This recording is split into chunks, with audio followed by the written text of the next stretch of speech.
Very good morning to all of you. जैसा कि हम रिलेशन एंड फंक्शंस के बारे में पढ़ रहे थे, तो उसमें हमने अभी तक types of functions, kinds of functions हमने पढ़े। उसके बाद हम बात करेंगे आज कंपोजिशन ऑफ फंक्शंस की। कंपोजिशन ऑफ फंक्शंस में क्या होता है, आप एक बार समझ के चलना कि ए, बी और C three non void sets होंगे, मतलब non empty sets. A, B और सी आपके पास तीन नॉन एम्प्टी सेट्स हैं। ठीक है, अब मैं दो फंक्शन डिफाइन करता हूं। पहला function f from a to b, ये पहला फंक्शन है। ठीक है, इसमें दूसरा फंक्शन जो हम डिफाइन करेंगे वो हम g डिफाइन कर लेंगे b से c। a से b हमने एक फंक्शन डिफाइन किया, b से c हमने एक फंक्शन डिफाइन किया। ये दो फंक्शंस मैं लेके चलता हूं। आपके पास ए बी सी तीन नॉन वॉइड सेट्स थे, नॉन एम्प्टी सेट्स थे, जिसके हेल्प से हमने दो फंक्शंस को डिफाइन कर दिया, एक ए से बी, एक बी से सी। देखो एक डायग्राम बनाता हूं, डायग्राम की हेल्प से समझाता हूं।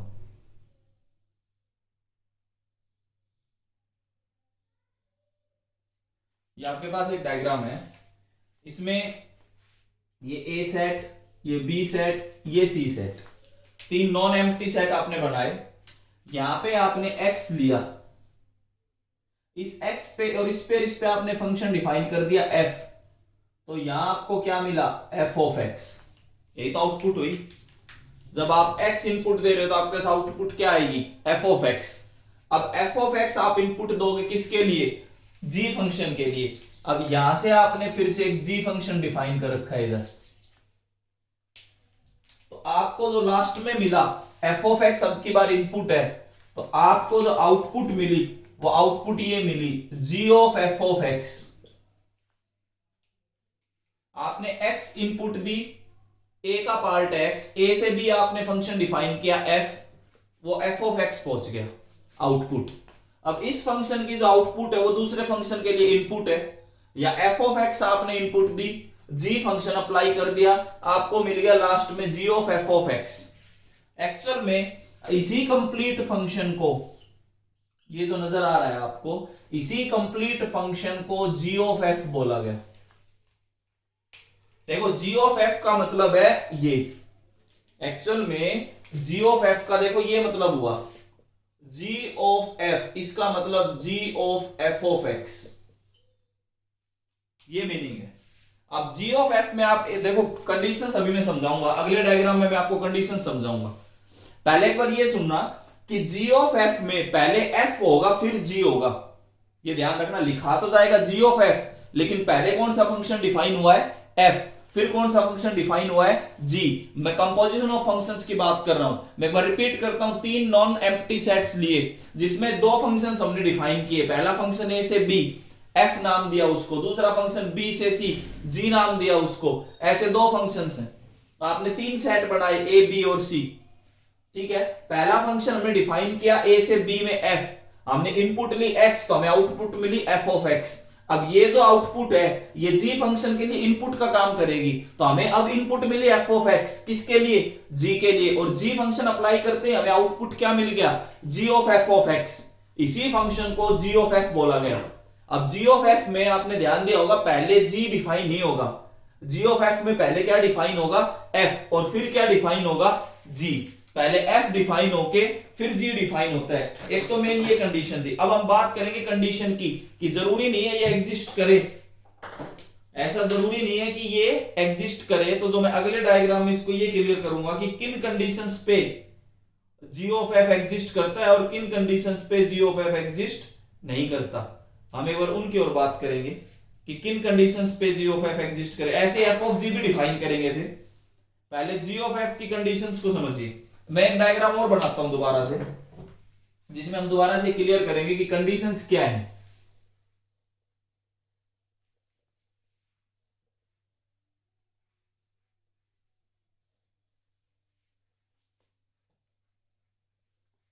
देखिए, मैं एक डायग्राम आपके आगे और क्लियर करना चाहूंगा।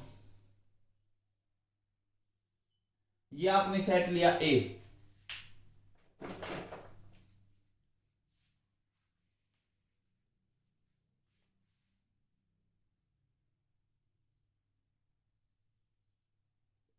ये आपने सेट लिया बी।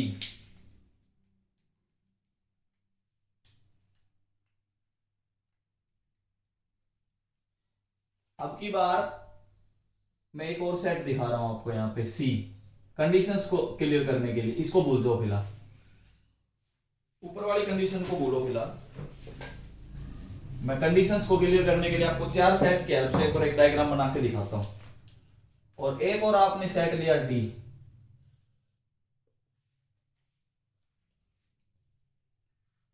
आपने यहां से यहां एफ फंक्शन डिफाइन किया। ये आपके पास एफ फंक्शन है, आप समझना। आप यहां पे एक्स आउटपुट देते हो, इनपुट सॉरी, और आपको एफ ऑफ एक्स आपकी आउटपुट मिली। वो एफ ऑफ एक्स एक्चुअल में यहां नहीं चाहिए, फिर ये वाला जो पार्ट है, ये वाला जो पार्ट नजर आ रहा है, ये आपको क्या दिखना चाहिए, range of F of x. अब हो सकता है आपने यहां से यहां एक जी फंक्शन डिफाइन किया हो। अब इस जी फंक्शन में एक सर्कल से और समझाता हूं। देखो, हो सकता है एक एलिमेंट तो यहां से आया हो और यहां आ गया हो सकता है कोई एलिमेंट यहां से आया हो और यहां आ गया हो। लेकिन यहां से आया हुआ एलिमेंट, जो इधर से अगर एलिमेंट आया, वो एलिमेंट इधर जाएगा इसमें। और ये जो पार्ट आपको नजर आ रहा है, ये सारा पार्ट आपका जी ऑफ एफ ऑफ एक्स है। अब आपको क्लियर हुआ होगा कि जी ऑफ एफ तभी एग्जिस्ट करेगा जब एफ की रेंज है ना ये, जी के डोमेन का सबसेट होगी। जब एफ की रेंज जी के डोमेन का सबसेट है, जी का डोमेन आपको सी सेट नजर आ रहा है, एफ की रेंज आपको बी सेट नजर आ रहा है। अब बी एफ की रेंज, बी का जो कॉमन पार्ट है बी और सी का, मैंने वो उठाया है केवल। तो एफ की रेंज हो सकता है यहां पे आ जाए, तो जी ऑफ एफ एग्जिस्ट नहीं करेगा, क्योंकि वो जी के डोमेन से बाहर एलिमेंट्स दे रहा है। तो वो आगे जाएगा ही कैसे? आगे तो तब जाएगा जब जी के डोमेन का पार्ट बनेगा। एफ की रेंज के जो एलिमेंट आए वो जी के डोमेन के पार्ट बनेंगे, तभी वो जी ऑफ एफ तक पहुंचेंगे। तो अब देखो यहां पे कंडीशन आ गई क्या, कि इसको जब आपने लिखा जी ऑफ एफ, यही तो मतलब है इसका, एग्जिस्ट ओनली व्हेन, ये कंडीशन याद रखना, g of f exist only when the range of f is a subset of domain of G। ये आपको डायग्राम में बिल्कुल क्लियर नजर आ रहा होगा कि f की रेंज के जो एलिमेंट हैं, अगर वो G के डोमेन का पार्ट है, तभी तो वो आगे आएंगे G ऑफ f में। तो ये कंडीशन आपने याद रखनी है कि G ऑफ f एग्जिस्ट तभी करेगा, जरूरी नहीं कि हमेशा कंपोजिशन एग्जिस्ट करे। G ऑफ f उन्हीं केसेस में एग्जिस्ट करेगा कब, जब f की रेंज g के डोमेन का सबसेट है। मैं एक बार फिर रिपीट कर रहा हूं, g ऑफ f का मतलब, देखो अब यहां से यहां पहुंचे, ये एक्चुअल में क्या है, g of f। g of f में मैं फिर बता रहा हूं, पहले f होता है फिर g होता है। क्यों है आपके आगे बिल्कुल क्लियर है, इसको g ऑफ f क्यों बोला गया है वो भी क्लियर है। तो आप अगर याद रखना चाहो तो बाद वाले की रेंज पहले वाले के डोमेन का सबसेट, मतलब अगर इसको पढ़ो तो जी ऑफ एफ को अगर पढ़ो तो एफ की रेंज जी के डोमेन का सबसेट, अगर ऐसा है तो आप लिख सकते हो कि जी ऑफ एफ एग्जिस्ट करेगा। एक बार जो बच्चे मैं रुक के और पूछना चाहूंगा लाइव क्लास में जो है, क्या मेरी बात को समझ पाए? अगर समझ पाए तो प्लीज रेज योर हैंड।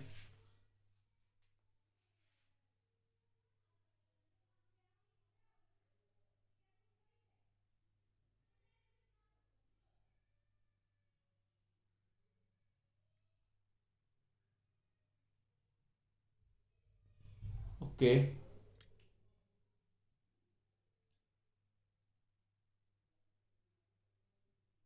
चलो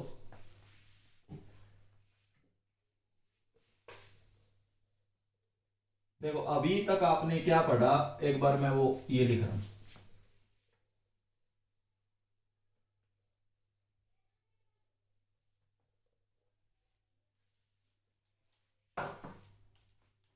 मैं आपको दो डायग्राम्स में क्लियर कर रहा हूं। पहले मैं बना रहा हूं जी ऑफ एफ।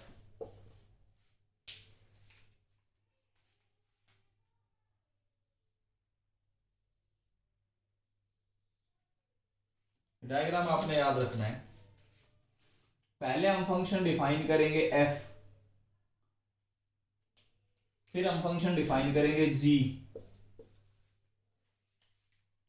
यहां से आपको क्या मिला, एक्स, इधर आपको क्या मिला, एफ ऑफ एक्स, और इधर क्या मिल गया, जी ऑफ एफ।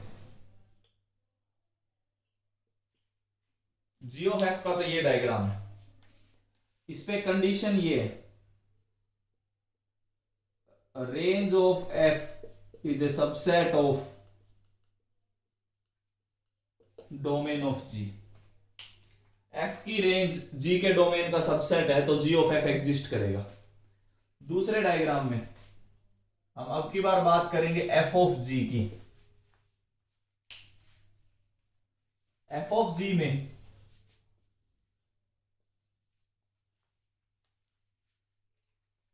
सबसे पहले आपके पास फंक्शन डिफाइन होगा जी, और फिर फंक्शन डिफाइन होगा एफ।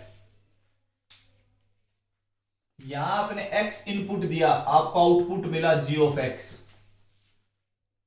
और वहां आपके पास घूम के आपको क्या मिल जाएगा, f ऑफ g। लेकिन ये एग्जिस्ट कब करेगा, जब domain of g is a subset of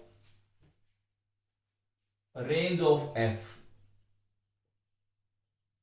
ये आपके आगे क्लियर डायग्राम से कि क्या g ऑफ f है, क्या f ऑफ g है, और क्या कंडीशन है एग्जिस्ट करने के लिए कि domain of g is a subset of range of f। ना सॉरी, इसमें उल्टा लिख दिया, range of f is a subset of range of g is a subset of domain of f। पहले वाले की रेंज दूसरे वाले के डोमेन के सबसेट है। पहले तो इसमें g डिफाइन होगा ना f ऑफ g में, तो g की रेंज f के डोमेन का सबसेट है तो आपके आगे f ऑफ g एग्जिस्ट करेगा। अगर f की रेंज g के डोमेन का सबसेट है तो आपके आगे g ऑफ f एग्जिस्ट करेगा।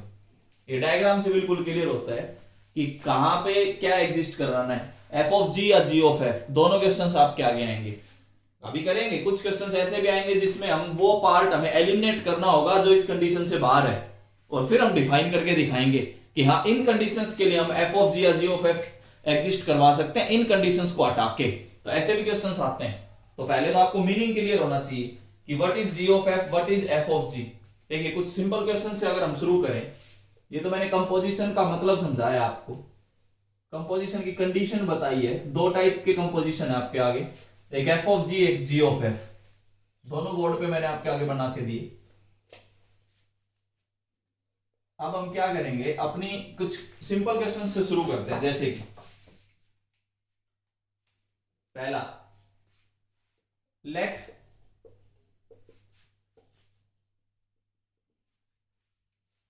R be the set of real numbers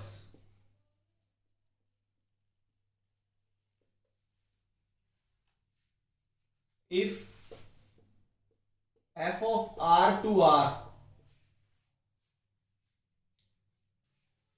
defined by f of x is equal to x square and g of R to R is defined as g of x is equal to 2x plus 1, then find f of g and g of f। हमें ये find करना है कि f of g और g of f find करके दिखाने हैं। Find तो तब होंगे ना जब एग्जिस्ट करेंगे, ये ध्यान रखना।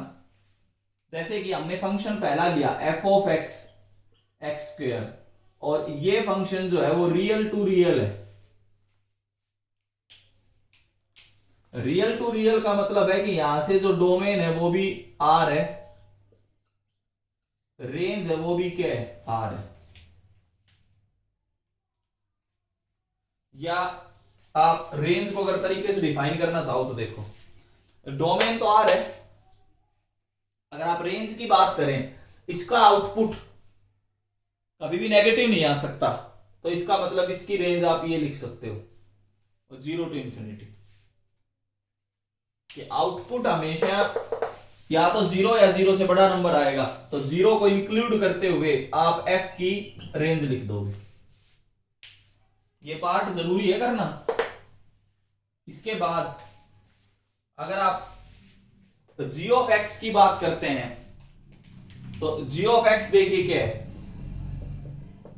2x प्लस 1, और g कहां से कहां डिफाइन है, रियल टू रियल, ऐसा क्वेश्चन में बोला है। अब आप यहां पे आउटपुट और इनपुट देखोगे तो डोमेन भी रियल और रेंज भी क्या होगा, रियल। अगर आप f ऑफ g की बात करें, सबसे पहले f ऑफ g में g की range of g is a subset of domain of f, सही है बिल्कुल। क्लियर आपके आगे, रेंज ऑफ g ये लिख is a subset of domain of f, subset ही तो है। इसका मतलब this implies f of g exist करता है। ये सॉल्यूशन का पार्ट है, हो सकता है आप आंसर निकाल के आ जाओ एग्जिस्ट करता ही ना हो, तो गलत हो जाएगा सारा। तो पहले आपको हमेशा ये दिखाना होगा कि डोमेन रेंज फाइंड करो, डोमेन रेंज फाइंड करो और अपनी कंडीशन को सेटिस्फाई करवाओ कि f ऑफ g तब एग्जिस्ट करेगा जब g की रेंज f के डोमेन का सबसेट है, तभी f ऑफ g एग्जिस्ट करेगा। अब f ऑफ g फाइंड करने का तरीका ये है,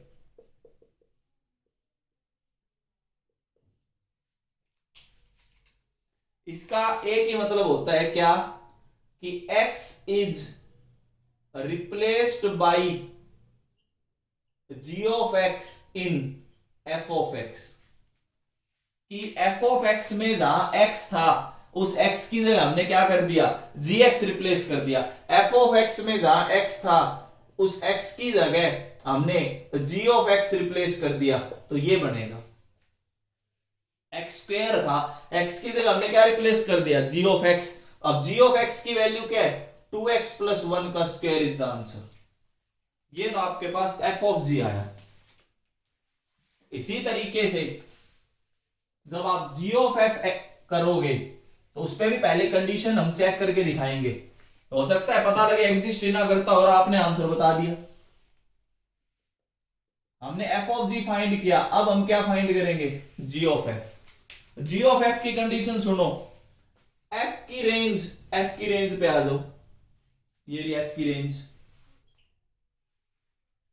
f की रेंज g के डोमेन का सबसेट है, ये रहा डोमेन, लो सही है बिल्कुल।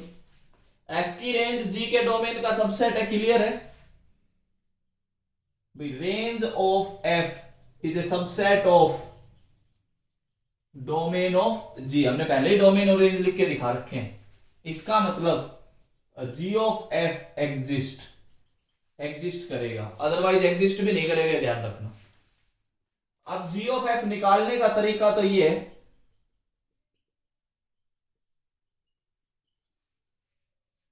इसका मतलब ये हुआ कि x इज रिप्लेस्ड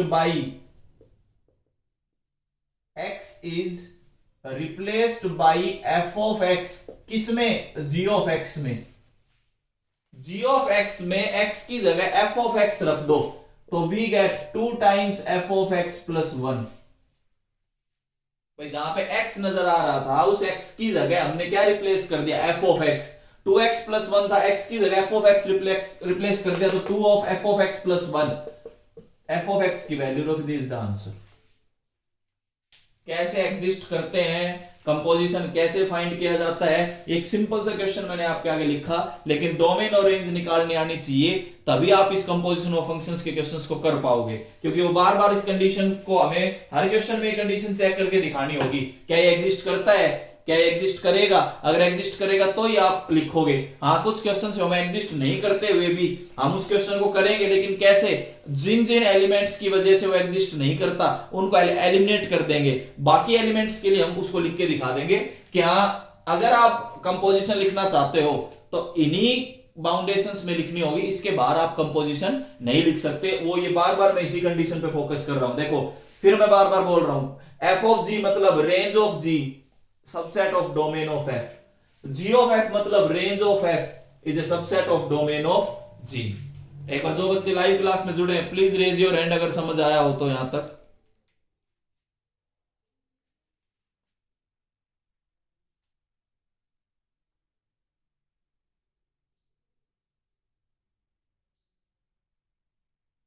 ओके, देखो अगला क्वेश्चन और डिस्कस करते हैं।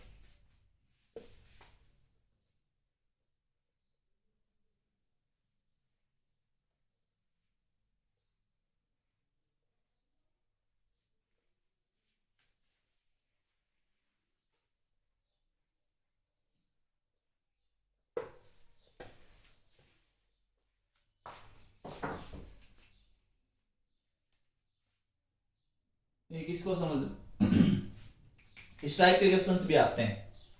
देखिए, लेट एफ ऑफ 2 3 4 5 से लेके 3 4 5 9 तक आया, ये एफ फंक्शन डिफाइन है। देखो यहां पे हमेशा डोमेन का यहां पे रेंज का पार्ट रहेगा, ये डोमेन ये रेंज, इस तरीके से आप लिखोगे। एंड एक दूसरा फंक्शन है जी, जी को डिफाइन किया गया 3 4 5 9 7 11 15।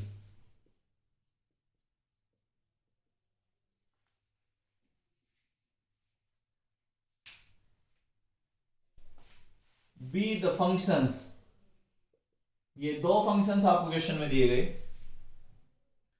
डिफाइंड एज, देखो कुछ कंडीशंस और दी गई, वो कंडीशंस और लिख रहा हूं।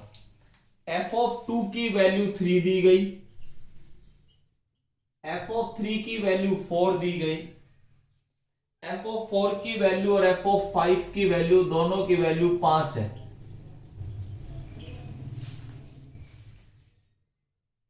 और जी ऑफ 5 और जी ऑफ 9 की वैल्यू 11 है।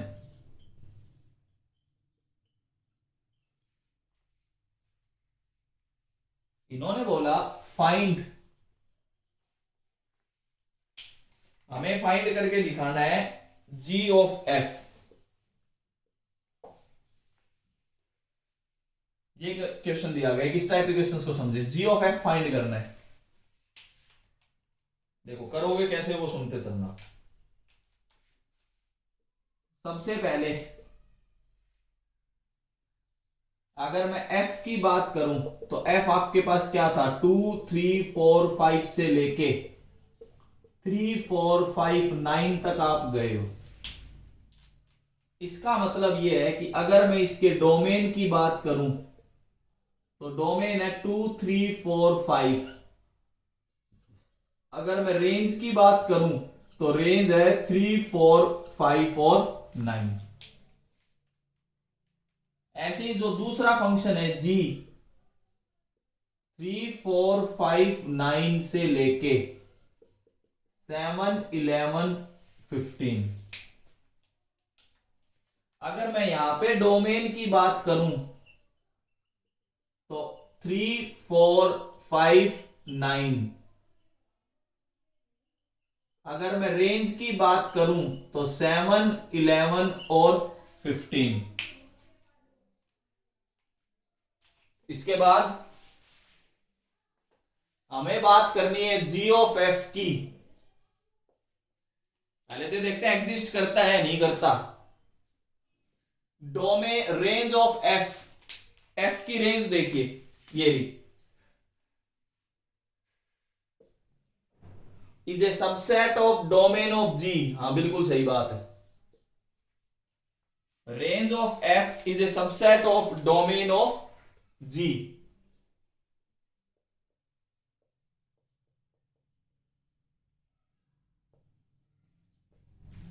एफ की रेंज जी के डोमेन का सबसेट है, this implies ji of f exist, g of f exist करता है। अब जी ऑफ एफ एग्जिस्ट करता है तो देखो जी ऑफ एफ लिखने का तरीका मैं बता देता हूं। क्वेश्चन में एक बार ध्यान देंगे, एक तो इसको इनपुट बनाएंगे और ये आउटपुट देगा हमें। जी ऑफ एफ के केस में ये इनपुट रहेगी, ये आउटपुट का पार्ट है। अगर आप जी ऑफ एफ की बात करें तो इनपुट आपके पास आएगी 2 3 4 5 से लेके, आपके पास जो आउटपुट आ रही होगी वो इन तीनों में से ही आएगी, 7 11 और 15। ये ध्यान रखना, ये जी ऑफ एफ लिखने का तरीका है। इनपुट आएगी एफ के डोमेन से, आउटपुट आएगी जी के रेंज से, तो जी ऑफ एफ लिख सकते हो आप ऐसे। अब जी ऑफ एफ लिखेंगे कैसे, अभी तक तो मैंने मेन कंडीशन ये समझाई कि एग्जिस्ट करता है या नहीं करता है, ये सब बातें हमने क्लियर कर ली। और हमें इनपुट भी क्लियर हो गया कि हमें इनपुट में 4 वैल्यूज लेनी है, 2 3 4 और 5, और हमें आउटपुट कहां से आना चाहिए, 7 11 या 15 में से आना चाहिए। अब देखो करना कैसे है, जी ऑफ एफ एक्स ही तो फाइंड करना था। सबसे पहले पहला इनपुट उठाते हैं, x इज इक्वल टू 2। ये तो क्लियर हो ना कि इनपुट और आउटपुट कहां से आएंगे, तभी तो हम बात करेंगे। अब मैं x इज इक्वल टू 2 लेके चलूं तो इसका मतलब तो ये हुआ g ऑफ f ऑफ 2। अब इसका मतलब ये हुआ g of f of 2। f of 2 की वैल्यू कहीं ना कहीं गिवन होगी, क्वेश्चन में आप देख सकते हैं f ऑफ 2 की वैल्यू हमें 3 दी गई है, तो इसका मतलब इसको हटा के 3 कर दिया तो हम g ऑफ 3 पे पहुंच गए। अब g ऑफ 3 की वैल्यू कहीं ना कहीं देखो गिवन है कहीं, क्या g ऑफ 3, एक बार क्वेश्चन में देखते हैं हम, कभी कहीं छोड़ तो नहीं दिया। हाँ g ऑफ 3 और g ऑफ 4 7 गिवन था, ये मैंने लिखा नहीं, मैं एक बार लिख रहा हूं यहां पे, g ऑफ 3 और g ऑफ 4 ये भी कितना गिवन है, 7। ये गिवन था क्वेश्चन में, गलती से रह गया। अगर आप g ऑफ 3 की बात करें तो क्वेश्चन में गिवन मिलेगा, तो g ऑफ 3 की वैल्यू क्या आ गई, 7। अगर हमने x को 2 रखा था आउटपुट 7 मिली। अभी लास्ट में लिख दूंगा कि g ऑफ f कैसे लिखा जाएगा, पहला केस। दूसरे केस की हम बात करते हैं, दूसरे केस में हमने x को 3 लिया, ऐसे 4 केस डिस्कस करने हैं। दूसरे केस में अगर आपने 3 लिया तो ये ऐसे लिखा गया g of f of 3। f of 3 की वैल्यू कहीं ना कहीं गिवन होगी क्वेश्चन में 4, सब कुछ क्वेश्चन में मिलेगा। g ऑफ 4, g ऑफ 4 भी गिवन होगा कहीं ना कहीं 7, तो ये आपके पास 7 यहीं से आउटपुट आएगी। 2 केस मैंने लिख दिए, 2 केस मैं लिख चुका हूं, आगे के 2 केस और सुनो।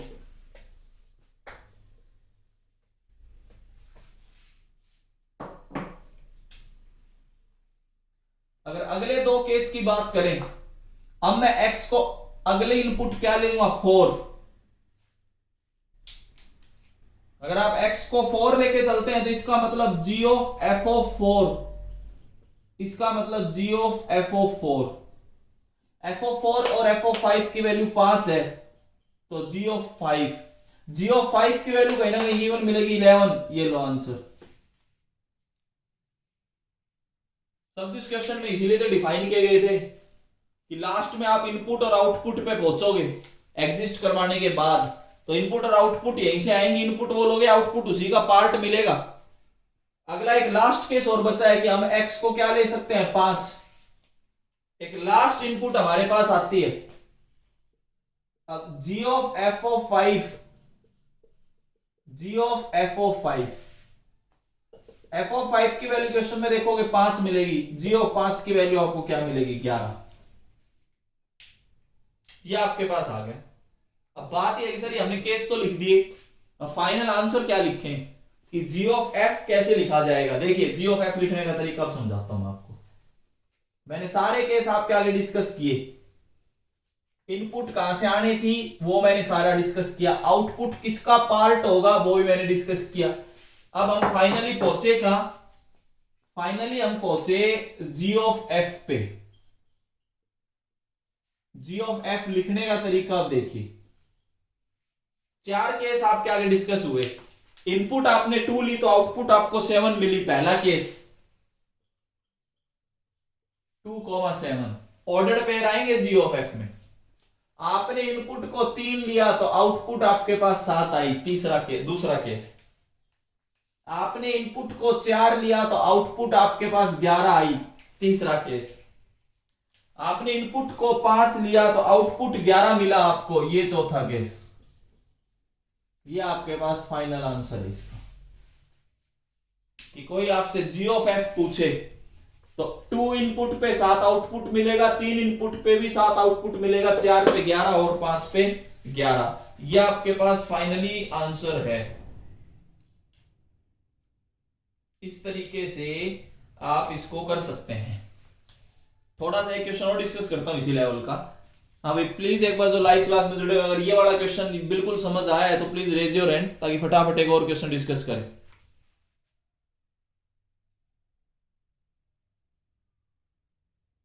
Very good. कंपोजिशन का एक क्वेश्चन और डिस्कस करते हैं, फिर बाकी कल करेंगे। थोड़ा सा और क्लियर हो जाएगा कि कंपोजिशन पे कैसे काम करना है आपने।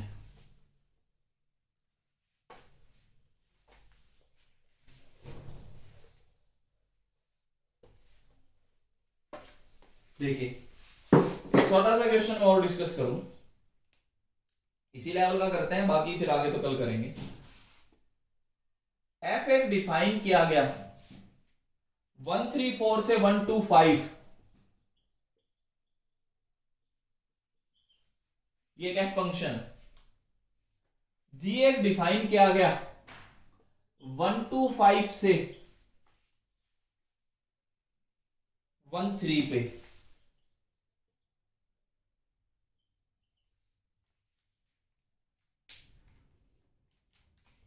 डिफाइंड एज, कैसे डिफाइन किए वो देखो। इन्होंने इस तरीके से दे दिया 1,2 3,5 और 4,1 और जी के बारे में ये लिख के दे दिया 1 3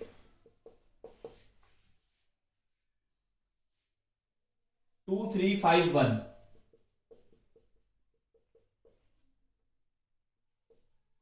ये इस तरीके से डिफाइन कर दिए फंक्शन, और ये बोल दिया फाइंड जी ऑफ एफ। देखो मैं आपको क्लियर कर देता हूं बिल्कुल।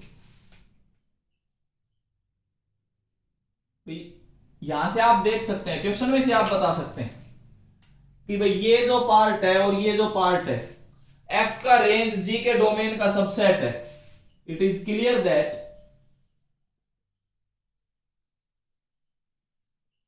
Range of F is a subset of domain of g. इसका मतलब जी ऑफ एफ एग्जिस्ट, यहां पे जी ऑफ एफ एग्जिस्ट करेगा, और एग्जिस्ट कहां से कहां करेगा, ये इधर से ऐसे आएगा। ये जी ऑफ एफ एग्जिस्ट करने का तरीका है कि इनपुट यहां से आएंगी, आउटपुट इनका हिस्सा होगा।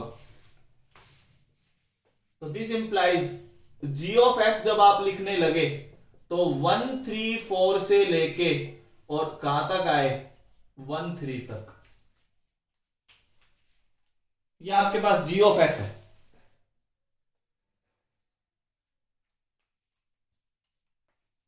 अब मैं इनका मतलब समझा देता हूं आपको कि एक्चुअल में इनका क्या मीनिंग है एफ वाले फंक्शन का। ये जो आपको एफ फंक्शन नजर आ रहा है, जो इन्होंने गिवन दिया है एफ, मैं इसका मतलब समझा देता हूं। पहला ऑर्डर पेयर देखो 1,2 का मतलब होगा कि एफ ऑफ 1 की वैल्यू 2 है, इनपुट 1 आउटपुट 2। दूसरा ऑर्डर पेयर, इसका मतलब होगा एफ ऑफ 3 की वैल्यू 5 है। तीसरा ऑर्डर पेयर का मतलब है एफ ऑफ 4 की वैल्यू 1 है, क्योंकि जब आपने 3 इनपुट दी तो 5 आउटपुट मिली, 4 इनपुट दी तो 1 आउटपुट मिली, 1 इनपुट दी तो 2 आउटपुट मिली, तो उसी को तो ऑर्डर पेयर में लिखा गया है। अगर मैं यहां से समझाने की कोशिश करूं आपको कि जी जो डिफाइन किया गया है इसका क्या मतलब है, जी का मतलब ये है जैसे पहले में इनपुट दी 1 तो आउटपुट मिली 3, फिर आपने इनपुट दी 2 तो आउटपुट मिली 3, फिर आपने इनपुट दी 5 तो आपको आउटपुट मिली 1। ये मैंने आपको बीच में एक मीनिंग समझाया है कि एफ और जी को जो डिफाइन किया गया है क्वेश्चन में उसका मीनिंग क्या है ये। अब हम जी ऑफ एफ की बात करेंगे। जी ऑफ एफ में आपको पता है कि हमारे पास 3 इनपुट हैं, 1, 3 और 4। सबसे पहले हम x को 1 रखेंगे, पहली इनपुट x को 1 रखते ही देखिए आपके पास क्या आया, g ऑफ f ऑफ 1, यही तो फाइंड करना है। अब g of f of 1 find करने का मतलब g ऑफ f ऑफ 1, सारी वैल्यूज ऊपर लिखी हुई है। f ऑफ 1 का मतलब 2, g ऑफ 2, g ऑफ 2 का मतलब 3, ये 3 आ गए। पहला केस, हमने इनपुट को 1 लिया जी ऑफ एफ में तो आउटपुट हमें 3 मिली। सेकंड केस में हमें इनपुट को 3 लेना है और थर्ड केस में हमें इनपुट को 4 लेना है। 1, 3 और 4 ये तो इनपुट है जी ऑफ एफ के। अगर x को 3 लेके सॉल्व करूं तो g of f of 3 is equal to, इसका मतलब ये हुआ g of f of 3, f of 3 given है 5, इसका मतलब g of 5, g of 5 given है 1, इसका मतलब हमें आउटपुट मिल गई 1। इनपुट 3 रखने पे आउटपुट 1 मिली। एक लास्ट केस और है कि इनपुट को 4 अगर मैं लूं तो g ऑफ f ऑफ 4 का क्या मतलब है, इसको मैं ये लिखूंगा, f ऑफ 4 की वैल्यू 1 है तो we get g of 1, g of 1 की वैल्यू क्या है 3, तो हमें ये मिल गए। 3 केस आपने डिस्कस किए, इनपुट को 1 रखा तो आउटपुट 3, 3 पे 1, 4 पे 3, तो g ऑफ f जब लिखना होगा फाइनली आंसर, तो देखो आप ऑर्डर्ड पेयर बना के लिखोगे। पहले ऑर्डर्ड पेयर में इनपुट 1 आउटपुट 3, दूसरे ऑर्डर्ड पेयर में इनपुट 3 आउटपुट 1, तीसरे ऑर्डर्ड पेयर में इनपुट 4 आउटपुट 3। ये आपके पास कंपोजिशन ऑफ फंक्शन के एक टाइप के क्वेश्चंस ऐसे हैं। एक क्लास और लगेगी इसमें कंपोजिशन ऑफ फंक्शन को कवर करने में। एक और क्लास के बाद फिर हमारा एक ही टॉपिक बचेगा, इनवर्स ऑफ फंक्शन। वो और कवर करने के बाद आप ये समझ लो कि आप फंक्शन वाले चैप्टर को कंप्लीट कर जाओगे अगले 2 से 3 क्लास में। मतलब इस वीक में हम जरूर इसको कंप्लीट कर जाएंगे। बाकी हम इसके अच्छे क्वेश्चंस और भी हैं जो कल डिस्कस करेंगे। Thank you.